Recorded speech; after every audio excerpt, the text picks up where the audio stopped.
You know who hates painting metallics? This guy. You know who doesn't hate painting metallics anymore? This guy. Metal! Yeah. So we talk metallics now?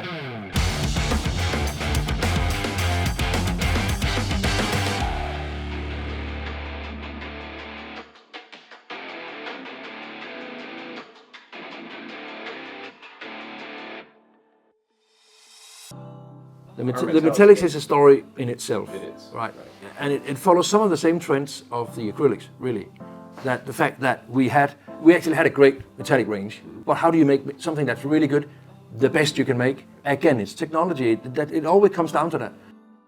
It's hard to believe that you could make our metallics range even better, but I think we did. And that's because we've made a switch from using mica flake, which can be difficult to use for many painters, to a very high quality aluminum flake. We're calling it acrylic formulation. They are combining a lot of cool tech. I'm not a scientist. I need this one. Warpaints Metallics have been a stalwart for hobbyists of all kinds all over the globe, and they just got better. They already said that. The new Fanatic Metallics utilize the new army painter's proprietary acrylic flake. This advanced aluminium flake covers better and shimmers brighter than traditional mica flakes, and it applies smoother with less texture. And this new acrylic formulation allows for better coverage of the paints, a smoother coverage of the paints, so less texture, less bumpiness. This is especially noticeable when painting traditionally difficult to cover paints like gold.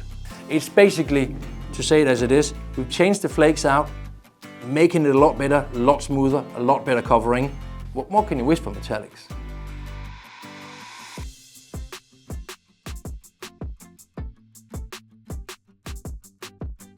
If I had to pick one favorite color from the new metallics, I think it would have to be mithril silver. I think it's one of the colors that was very much lacking in the original range. We definitely needed something that really fulfilled that bright, almost white silver.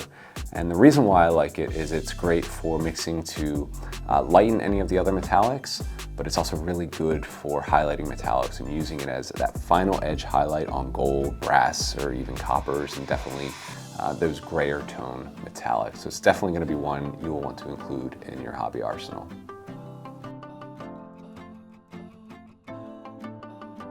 My most favorite one is cobalt metal, and that's because I was told to say so.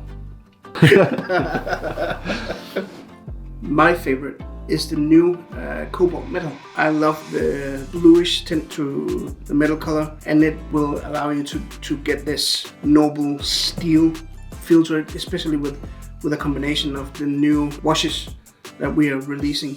So this is definitely my new favorite one. And the inspiration for making these better came from the experience from making the speed paint metallics. Yeah. Because some of the groundwork is kind of the same. Right. The even smoothness and just transferring it to a normal acrylic paint.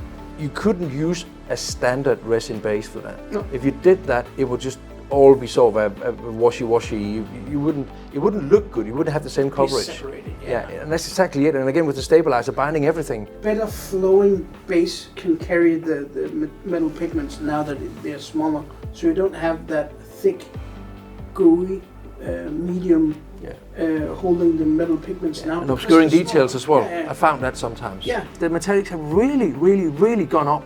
Again, coverage, smoothness, blendability, exactly the same story as with all the acrylics, right?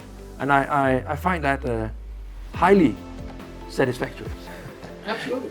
My favorite metallic, I'm going old school. It's still greedy gold, because greedy gold just got so much better. But it's still the same greedy gold, you know, it is still 100% matched to the color prime of the same name, but the paint just flows good, and I'm a bit of a gold digger, so there you have it, gold. I'm a golden boy. Stay golden.